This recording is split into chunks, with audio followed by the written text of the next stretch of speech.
I try always to go to their brand before a demo, if at all possible. I try and walk the store. I try and eat there. I try and walk around the property just to get a feel for what is their culture? What does it feel like? What does it look like? And if I can't do it in person, I'll do it online. Where's there a virtual tour? Where's there a YouTube walkthrough so that I can start to get a feel for that brand and I'm speaking their language. I'm talking like them.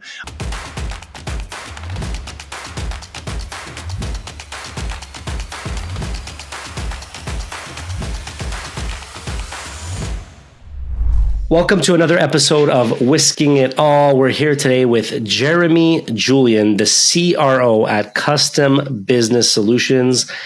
Jeremy, thanks for joining us. Thanks for having me. As I say, every time I'm on this side of the mic, it's always interesting because I've got my own show.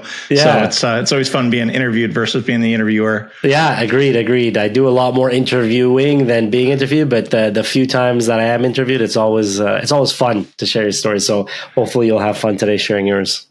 Absolutely. I'm looking forward to it. Awesome. Well, look, one of the things I like to always do is understand how people got to where they are today, right? So first thing first, just for our audience, can you tell them what, CBS is? So we have a starting point, and then I want to kind of get into your professional journey.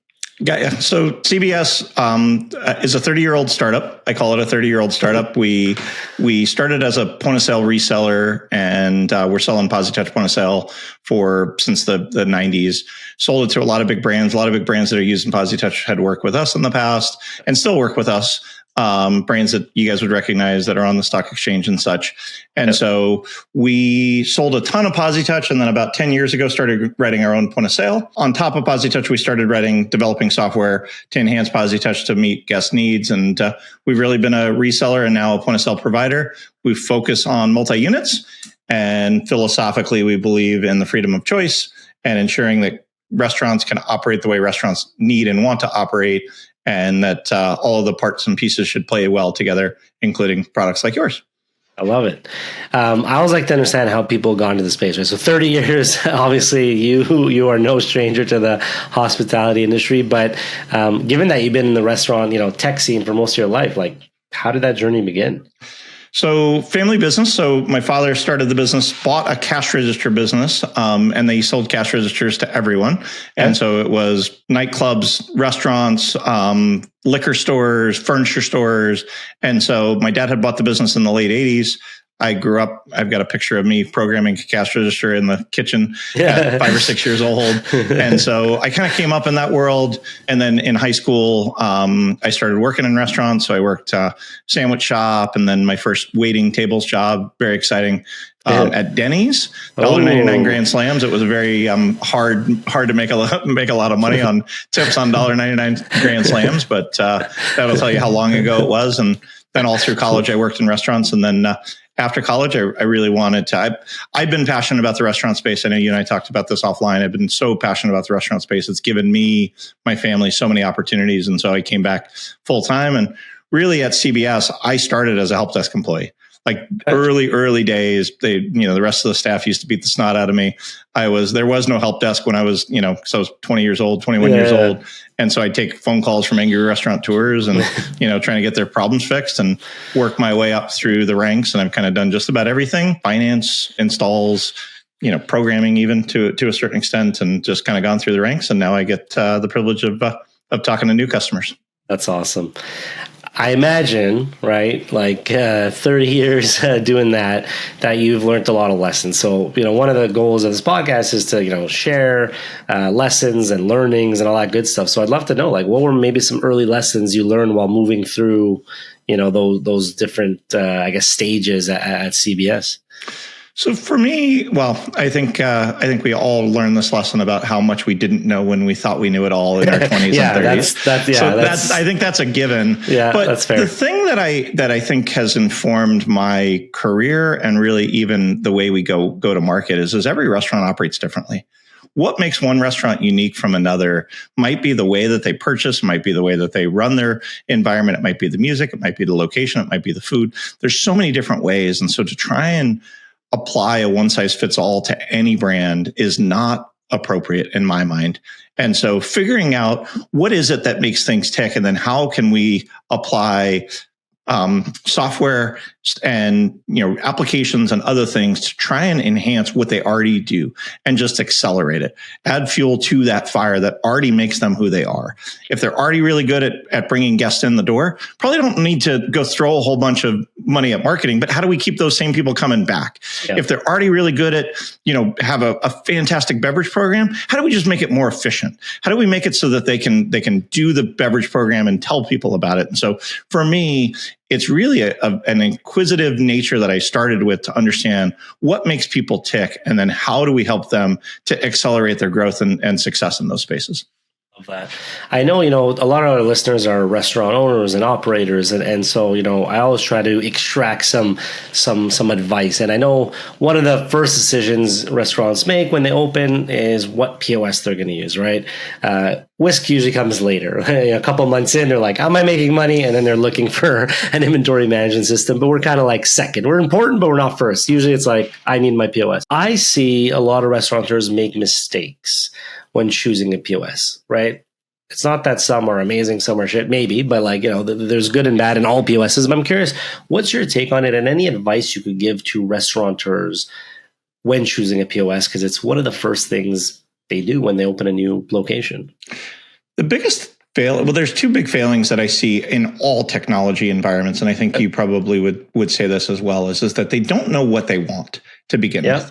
They have not defined the requirements very well. And so they see their friend that got it, or they ask around amongst their groups, and their friend says it. The restaurant industry has a lot of followers. They don't want to go first because they've been burned by technology, but they don't know what they want or their need is. And so because they've not defined that, their selection criteria is oftentimes missing. So thinking back about kind of the uniquenesses of what make people go, if I'm looking at a POS, I need to understand what is it that my business is looking for today, and make sure that the core of what makes me go is done and ready. And the second thing I would say that people don't do is they don't resource the project appropriately. So they add it to somebody else's already existing list of things to do, and they already have a full-time job, but now they got to put in a new POS, and they don't want to pay for the developers to do it. The teams like ours. So they say, here, general manager, you go enter all of these items. But he's also trying to manage the linens guy and the suppliers for their liquor and getting their liquor license, and the general contractor to finish up, the construction. And so it ends up not getting resourced, and then they can't get what they want.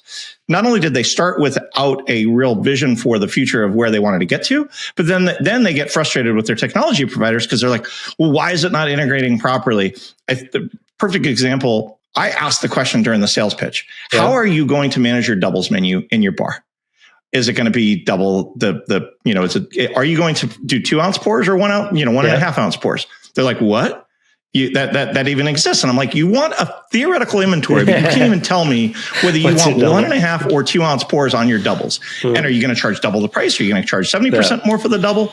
And they had no idea. And so it's things like that they're used to going to the bar and ordering a double, but they don't even know how that actually works. And so that's just a simple example that I know probably hits your world pretty hard. A lot. Yeah. The number of times we see the double thing, and it's like they don't add it as depending on the POS, but some POS is a modifier. So there's an upcharge, or even more obvious is sometimes the upsells, right? So you order an old fashioned, and depending whatever bourbon you choose, the same price. It's like, guys, these are different costs. The flip side of that is I tell them, I'm going to come to your bar and I am now going to order the most expensive bourbon because I know you're not upcharging. But yeah, they definitely make that mistake. And it's the analogy I always tell them is like, forget whisk. Like, of course we need that so we can have your perpetual inventory and know what to discount, like you used X amount of this bottle or this bottle or this bottle. But even beyond that, I'm like, forget whisk. Let's say you're not using whisk. Don't you as an owner want to know how many old fashioned Maker's Mark you sold and how many old fashioned, Blanton's bourbon you sold? So it's like, yeah, I do. Well, then you need a button to see it, right? So it's like, that makes sense. You need to track it. And so I think that's often the problem. Probably the most common thing that I also see is I want to do third-party delivery. I want to do DoorDash. I want to do Uber Eats. I want to do Grubhub. And so they go find these contracts with these different providers. But then they don't think about both charging more. They don't think about how the product is going to transition. They don't think about even their liquor license. Are they allowed to sell that old fashioned to go? Because they're like, well, just publish my whole menu. And I'm like, well, number one, does your pizza suck when it gets out there? Are you going to get a bunch of bad reviews? And can you even sell the liquor? And they go, well, in COVID we could do it. I'm like, but I can enable you to do that, but that might be a really foolish thing for you to consider. Yeah. And so these are a lot of times the problems that I see for the restaurant operators as they choose POS, because I'm in agreement with you. While I think we have fantastic technology, not done properly, none of it matters. Yeah. Not resourcing it properly, not having the right decisions, not ensuring that you're trying to get what you want. It's not going to be able to connect to a whisk so that you can get perpetual inventory if you don't set it up properly. And so that's the biggest mistake that I make. And then they just follow their friends because their friends are putting in toast. So we got to put in toast and nothing wrong with toast. They also don't really understand. I guess the third thing that I would say is they don't understand the idea of having open architecture gives you flexibility. So you're not tied into your POS. If your POS stops supporting you properly, if they start increasing your prices, in everywhere else in your restaurant business, if US Foods sucks, then go to Cisco. If Cisco sucks, go to US Foods, from a broadliner perspective. If you're a liquor provider, but in the POS world, they realize how hard it is to make that change. Yeah. And so they can start to ratchet up the price. And if your loyalty's with them and online ordering's with them and third-party deliveries with them and back office is with them, now you're kind of stuck. So sorry, I got on a little bit of a rant there, but that's a big one that people don't think about. Yeah, these are good points. I love this. This is the type of stuff we love to share with our listeners, just like people who have lived it, you've seen it, right? Like a restaurant might have a bad POS experience once or twice because they switch it, or, if they've been around 20 years, 3 times, right? But like you've seen it thousands of times. So you definitely can speak to it. And I think that's important. And just to echo this point, because I tell people this, the first point you made, I definitely tell people is people don't have their list. And I always tell them, they'll ask me, what POS do you recommend? And I'm like, look, we have a lot of great POS partners, but I would be foolish to just say, go with this or go with that. My advice to them is always make a list of your non-negotiables and then make sure that the POS does those things, because what ends up happening, to your point, is they'll book like 5 demo with company A, POS B, and then they get distracted with things that maybe weren't even important to them, like, they might see loyalty and this, and they get distracted. But if they had that list and I don't know, the most important thing was splitting the bill or something about kitchen display, like they can focus on, who does that the best and not get distracted. So to our listeners, remember, make your list, top 5, top 10, top 8, whatever it is. Make that list of the non-negotiables.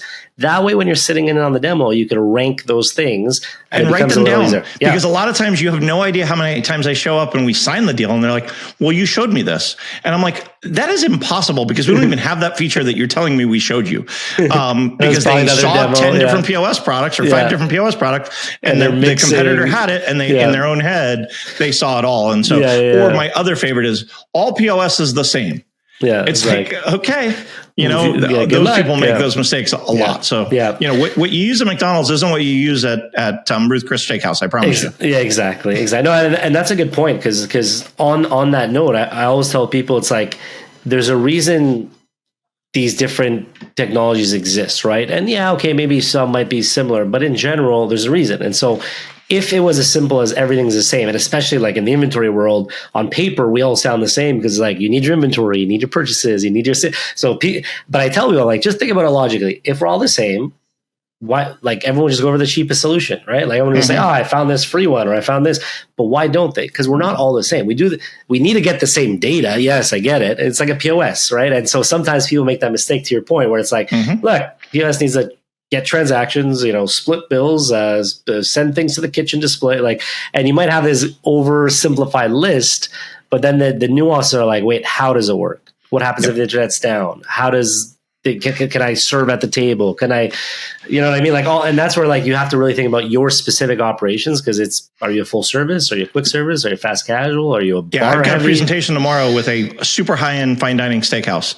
They have wine bin numbers. They have 1,000 bottle wine list. There you go. That is a very different experience than almost anyone else that's not fine dining. Yeah. Yes, there might be 1,000 fine dining restaurants in all of the US, but can your POS provider solve that problem? The other one that I would tell you, and again, this goes for your company as well, and I know you guys do this really well, is test their support. Call their support department at 2:00 on a Friday night. I mean, a Friday afternoon. Call it at 8:00 on a Friday. See, do they answer the phone? Send in a support ticket and see if they respond. Because you know what? I don't care what POS you have. You are going to have problems. I don't care what inventory product you have. You are going to have issues. Might be self-induced, might be product-induced. It doesn't matter. Pressure test that relationship, because you're not buying it for the short term. You're looking at a 7 to 10 year cycle for this if done properly. Right. And so ensure that you're picking the right solutions. You only have to spend the money once. I love that. That was a good one. Great call on that one, because I love it. These are just real things that'll help real restaurateurs who are listening in. So this is the type of stuff we love. So thank you for sharing that. One of the things, I just kind of switching gears. I know you launched, I believe, the Restaurant Technology Guys and Restaurant Geek and Foodie. Is that correct? No, just Restaurant Technology Guys. Okay. I think my LinkedIn says I'm a restaurant foodie and a restaurant geek. Okay. That's where that came from. But the Restaurant Technology Guys is the podcast and kind of the blog and all of that. Yeah, okay. Because Restaurant Technology Guys, I was lucky enough to be on, so thank you for that invite. But why don't you tell people listening in? Because again, as much as I'm happy that we got the Whisking It All listeners, it's like I just want to help restaurateurs. Period. If they can get wisdom and knowledge from your podcast, why not? So tell people a bit about the Restaurant Technology Guys. So it really is thought leadership. And as I said at the onset, the restaurant industry has given me and my family such great opportunities to go meet some cool people. I've sat in the room with people that I'm like, I have no idea how I got here, but I'm so privileged to be able to do it. And so how do I give back? I don't want people to make these same mistakes. And so sometimes that's with us. And I want to pressure test our own organization, but also it's ensuring that I can deliver that wisdom in a way. I used to go out to trade shows. We were just talking about trade show season. We're as we're recording this, we're in the middle of trade show season. It's like, I go and I spend 3 days at a trade show and I come back with so much data, and I would deliver it back to my team. But then I got tired of repeating it for 3 and 4 and 5 times. So I just, I'm just going to put a mic on and record it. And then when somebody says, hey, what are the best practices for inventory management? I can say, go listen to that call with Angelo and we'll talk about, because you talk about those things. Using Whisk, not using Whisk, those best practices are there to be able to help them. And so that's point number one. And then point number two is I get a lot of questions from restaurant operators, restaurant executives. I was just this weekend at a customer's event, and we were talking about food quality. And so they've got some challenges with food quality, as everybody does. Yeah. Food doesn't get made the way that it says it in the book. Yeah. And so he's looking to implement technology to help with that food quality, to ensure that it gets in the box properly. And so I then reached out to a couple of people that I know that are doing computer vision and machine learning to take pictures of the pizza before it gets put in the box to ensure that it's right. Even if it's just posthumous, but really the goal is to get to an alert-based system. Yeah. So for me, I go out and do those research things, and then I go find people like you that are already solving that problem so that I can marry up customers with people that are already solving their inventory problems, their food quality problems, their delivery problems, or whatever those things are. So those are the 2 reasons why I do it. That's awesome. I love that. And then, being in the industry so long, what are some common problems that you typically see? Because I love the advice you gave on POS. So I want to go deeper in maybe a few other areas. So let's go beyond, let's say, choosing the right POS. What's another common problem you see? I alluded to it earlier, but I think it's the idea that any one solution can do it all. And so to me, I think it's very short-sighted to think that your POS provider can also be your inventory provider, can also be your purchasing provider, can also be your loyalty provider, can also be your online ordering provider. While many of them will try, and they might be able to get you by, if you truly want to have one of your prime costs managed well, you've got to get somebody that specializes in that. Yeah. For us, we've decided, and so I think for me, making sure that people play nice with others is a really, really big piece of the equation. Okay. And for years, again, even going back to our PosiTouch days, that's what we did. We wanted to be able to ingest or send data to a Whisk so that you guys can go know what that Blanton's double is. And that's really, 1.8 ounces of liquor for theoretical, so that your actuals, you can match them up and figure out where your yields are and things like that. And so making sure that you play nice with others, and that it's contractual, that it's not in there and they're we can do this. But no, we have access to our own data. It's our data to be able to exploit, because the POS, the systems like yours, it's ultimately the consumer's data to be able to make better business decisions. 100%. It's not up to the technology providers. And unfortunately, whether you're DoorDash or you're Toast or some of these other guys, they want the data so much worse for themselves, for the stock market, and for some of these other things, more so than they want. And so they will do that. And then they'll cut you off from being able to even connect to these other third parties. And now you have to go with their solution. Now they've got leverage. The last thing I would tell you is the financial technology sector has taken over our space. Yep. The amount of people that are the credit card world, almost every point of sale out there, or one of the non-credit card dependent point of sales out there, force you to use their credit cards. Yes. And since you have to use their credit cards, they can bleed you out paper cut at a time. And so I think ensuring that you have flexibility to negotiate down your SaaS pricing, flexibility to negotiate down your processing costs are really, really big things. And again, unfortunately, in the technology world, having that flexibility to even migrate. I run into problems all the time. People are like, I'm going to sign up with a gift card provider. What's your out clause if they stop doing it?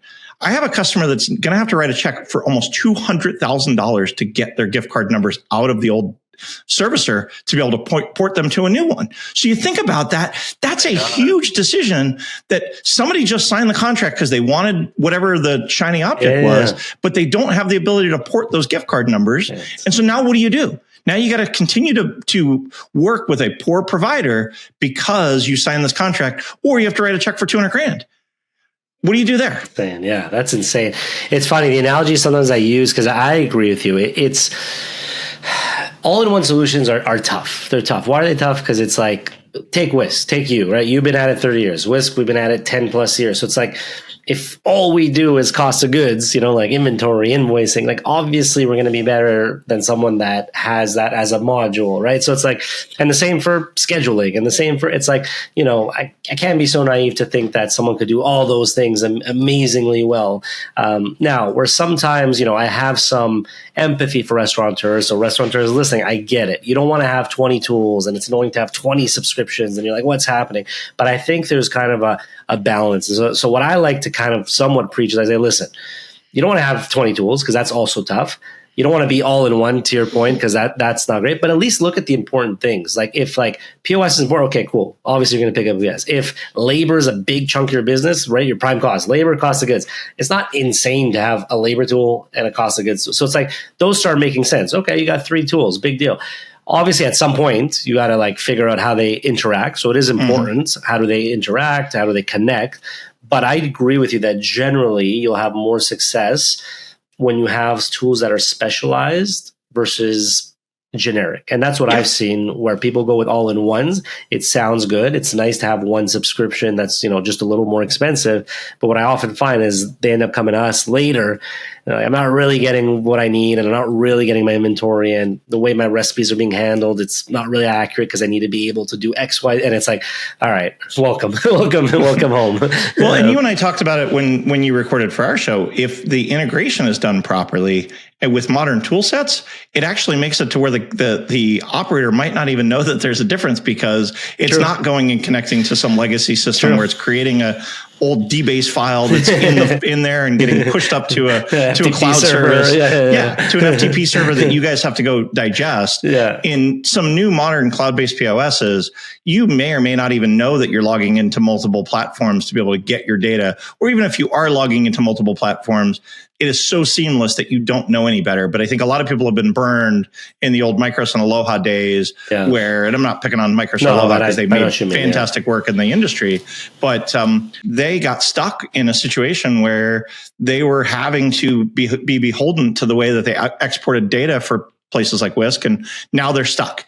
And there's zero leverage if they were using Aloha back office and Aloha point of sale and Aloha gift cards. And again, they do fantastic work. So I'm not picking on them, but you have zero leverage. If Whisk stops working, I can go to one of your competitors. And I don't have to rip and replace all my entire tech stack. And hopefully you guys don't ever fail, but at the end of the day, there's challenges out there. And I think those things you have to have the flexibility to make make those choices. Because if you don't, now you got to make poor decisions and ultimately could lose your business because you can't manage those prime costs because you can't use the systems that they have. Yeah, no, well said. Really well said. And I know you touched on payment processing. I just want to go a bit deeper there because that's obviously a super hot topic in the restaurant space.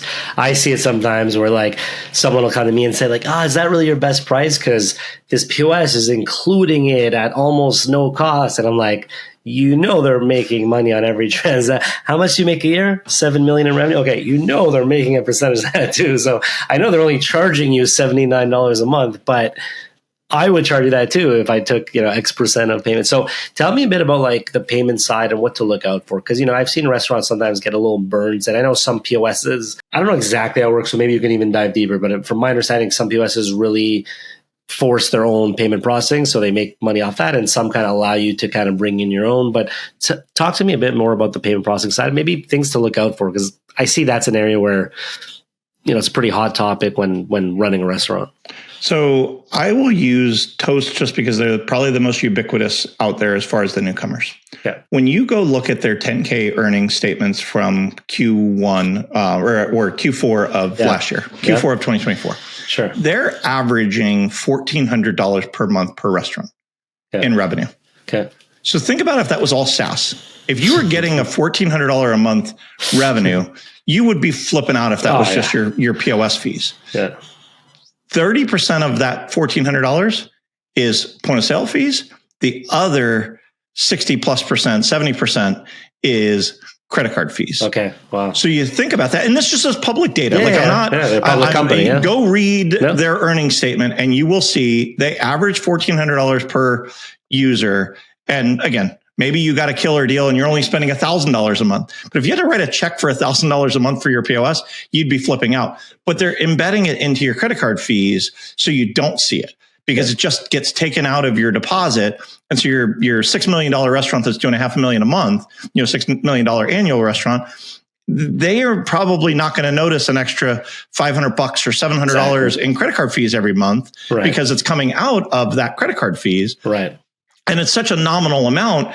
And really, at the end of the day, and Square's the same way, and Clover's the same way, and I can go through a lot of them, but almost everybody in the space has a preferred partner or forces you to use their credit cards for it. Shift4 just bought Revel, and Shift4 bought Revel. And I heard through the grapevine, I don't know this factually, but they make so much of their money on credit cards that they started charging all of the Revel customers that weren't processing with them a monthly fee if you're not processing with them.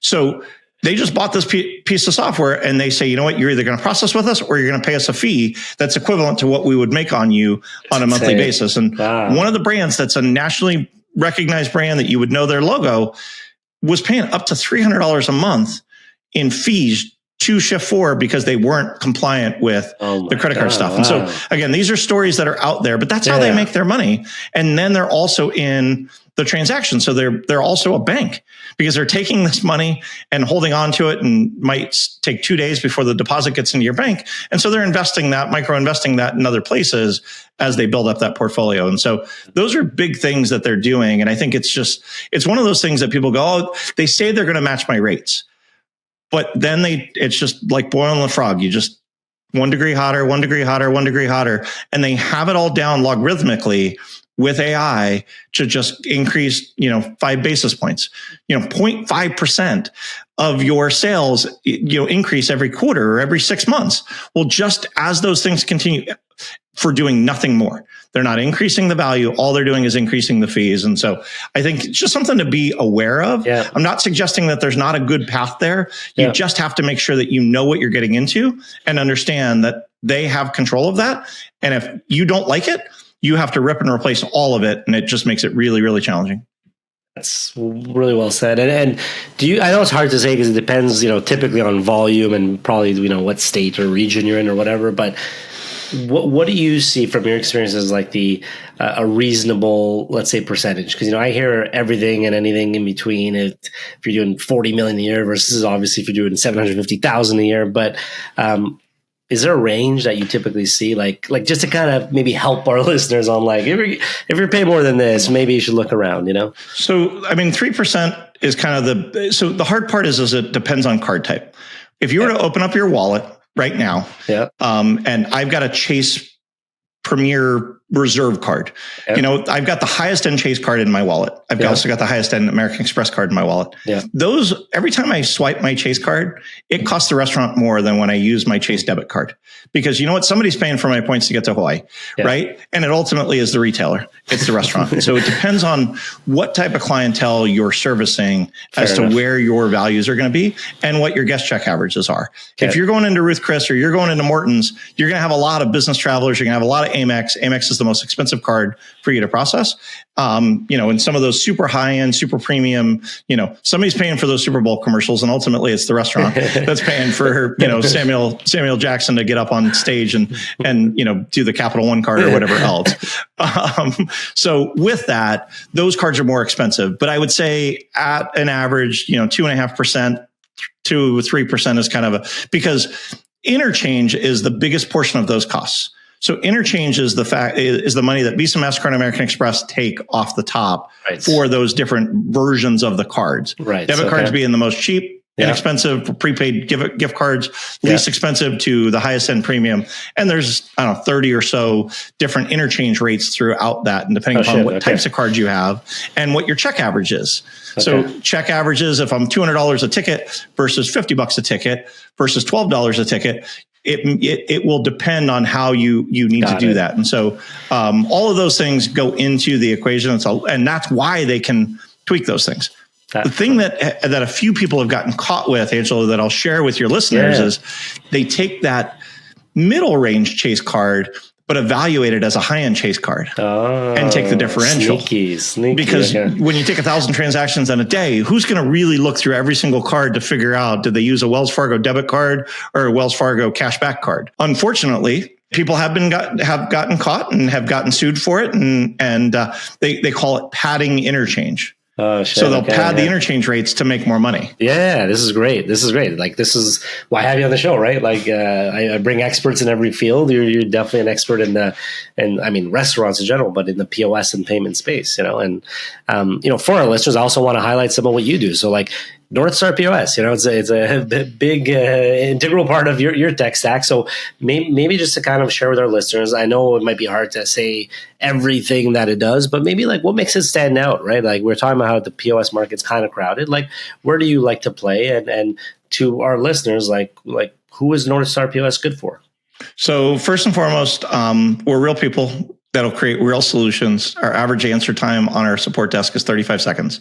You call our support center any time of the day, on average, you're going to get through to somebody in 35 seconds. Yeah. Obviously, there's times that doesn't happen, but for the most part, we're real people that really want to solve your problems. We are built for multi-units, so we understand the plight of multi-units with franchises, and we're built for complex operations. Okay. I've got multiple types of brands. I've got a parent company that owns 40 different restaurants, but all of them look different, but you need to manage it from one location. We do all of that. And then the last thing is we're open to integrate. We want to integrate with everybody. We don't want you to have to replace your existing tech stack because it takes a lot of energy to do that. And so multi-units could be 3, could be 30, could be 300. And we'll manage any and all of that. And we'll treat you differently depending upon kind of what your business needs are. And then we'll consult with you to say, hey, Whisk is a great solution for inventory management or whatever else. And so we'll work with you to understand what your business requirements are and then do a warm introduction to the partners that might be out there that can solve your challenges. And so that's a very long-winded way to say that we're real people that really want to help multi-unit operators to grow and excel. For us, we want them focusing on making cheeseburgers, not worried about their POS. That's our job. You guys go make cheeseburgers. You guys go make pizza. You guys go make, drinks, and let us focus on the tech. That makes sense. And out of curiosity, like, is there any geographical market you focus in? Is it just all of US? Is it, any It's geography? primarily the US. Okay. It's primarily the US, and it's primarily casual dining or table service. So for us, we do really, really well in table service. Seat positions, routing categories, coursing, all of those capabilities, along with the integration to be able to do DoorDash and Uber Eats and Grubhub and all of those kind of things. We launched our product, unfortunately, in 2020, right at the height of COVID, and it was built for casual dining. So nobody in casual dining was buying anything. And so for us, that was a little bit of a challenge because nobody was buying anything. And so we did pivot, understanding that other market, and we built a whole drive-through module, and we built a whole kiosk module, and all these different things to try and help those different areas. But for the most part, if you were to ask me who are the clients that we do best with, it's casual dining restaurants that are high volume, that are looking to accelerate increase their sales, increase their guest satisfaction, and drive that type of behavior to be able to drive top line without having to worry about the tech headaches that people have to worry about. No, super well said. And for people that want to learn more, maybe they're not happy with their POS, maybe they want to switch, or maybe they're just opening up new restaurants. If they're a multi-unit, if they're in the US, what's the best way to get in touch, and what does the process look like? Yeah. So cbsnorthstar.com, there's a button up on the top right that says get a demo. Yeah. And again, we're not going to show up and throw up. I hate when my sales guys show up and throw up. We'll do a discovery call. Right after this call, I get done with you. I've got a discovery call with a brand. It's got about 30 restaurants, European pub style brand. Cool. Help me understand tell me more about what makes your restaurant tick. And then I'll customize a demo to match their needs. And I say, our team will customize a demo once we understand what you're looking for. Because you know what? They told me from their online thing, they told me they're on Aloha. They told me they're trying to get off Aloha because Aloha is trying to push the payment side. Okay, help me understand that. We start talking with them and trying to understand, is it a good fit? Because not everybody's the right fit for everybody. If it doesn't, if it doesn't fit for you, and if it doesn't fit for the customer, ultimately, I'd rather tell them go buy something else and help them down that path. And so for us, that's really what the process looks like. We do a discovery call. We do a presentation. If you're large enough, we'll put you in the lab. Then we put you into a pilot store. And then from pilot, it goes to full rollout. If you're small or you're just opening up a new store and you're like, hey, let me test it at this new brand, we'll put it into your lab, get it up and running, and then put it into that new store. Makes sense. And I'm a big fan of the discovery calls. We do that too. In the past, like years ago, we used to go straight to the demo. And what we found is yes, for a very small percentage of people that might work, but the truth was it's such a better experience when you have a discovery call, and it's really to understand the customer, right? Like not your typical just trying to qualify, but really hey, what are you looking for? What would make this a win for you? What are you doing now? And that way, to your point, and we're the same way, is when you do the demo, I find a lot of companies, their demos are basically PowerPoint presentations and pitch it. It's our demos, and it sounds like your demos are this way too. It's okay, these are the notes with the client. They're using this POS. They're doing this. They're struggling with that. They're not too worried about food. They want to focus on their liquor. So it's we know what to focus on the demo. And instead of spending an hour just walking through our product, we're here's a super hyper-focused 15-minute live demo that you can answer questions. And it's just that much better. So kudos, because I think you're doing it the right way. I'll tell you a really funny story at Murtec. And I'm embarrassed to say this, but I had somebody come up to me. I may have shared this with you earlier, but I had somebody come up to me, and I was standing in a vendor's booth talking to them about their product. And I had 5 people walking up to me.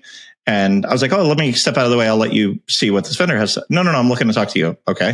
What are you looking to talk to me about? Well, we run a chain of steakhouses. Want to understand what you guys do with North Star. Okay, no problem. Start talking with them. And when you say steakhouses, there's Ruth Chris, Morton's, Mastro's, high end. And then there's Texas Roadhouse and everywhere in between. And you know what? The way that Outback operates is different than Mastro's, clearly. Yeah. And I say to this group of 5 people, I says, is it more like Mastro's or is it more like Outback? And then I look down and the guy's name badge is Jeff Mastro, the founder of Mastro's. I'm like, I'm an idiot. But to me, if I showed up thinking I was demoing an Outback style presentation to a Mastro's, they have front waiters and back waiters and they have a different way of servicing than Outback does. Both of them are incredibly successful, but I'm not going to show up with the demo for Outback to the Mastro's guy because he wants something different than the person at Outback. And I'm not saying that in a disrespectful way, but I think all too many of our providers don't even think about that. Yeah. Last one I'll share with you is I try always to go to their brand before a demo, if at all possible. I try and walk the store. I try and eat there. I try and walk around the property just to get a feel for what is their culture? What does it feel like? What does it look like? And if I can't do it in person, I'll do it online. Where's there a virtual tour? Where's there a YouTube walkthrough so that I can start to get a feel for that brand and I'm speaking their language. I'm talking like them, not for any other reason than I understand their plight and what makes them tick. We do business with Biscuitville. They're Southern food and they're very much about family and they make hot biscuits every 15 minutes. Do you think if I present that in the presentation, it tells them that I have a higher level of care for who they are and what they do than if I just showed up and said, here's what our POS can do for you? Because they don't really care about the buttons. They care about what the results are that they're going to get from it. Well said. Well said. And look, as we're coming up on time, I want to give people a chance to find you. You got a ton of knowledge to share. So to learn whether it's more just about your journey, about North Star, booking a demo, and finding your podcast. So please plug away. Where can people find you? Website, CBSNorthstar.com. Hit the demo site you want to get scheduled. Those all hit me for discovery first. I do the discovery call and then I'll parse it off or work it directly.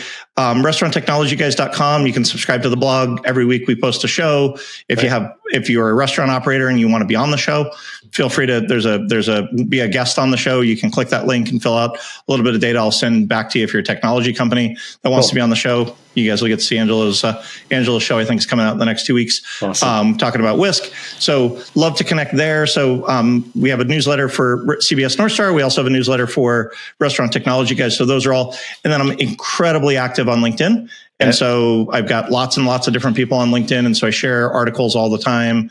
I share different bits and pieces, videos, interviews that I do in the field. Next week, I'll be at RLC. I'm going to be doing a bunch of interviews and those will be going live over the rest of the year. So awesome. Those are all the different ways that I would say stay connected.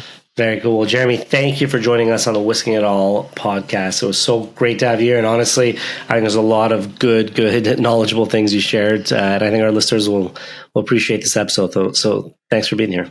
Yeah, no, thanks for having me. It's been a privilege. If you want to learn more about Whisk, head to whisk.ai and book a demo.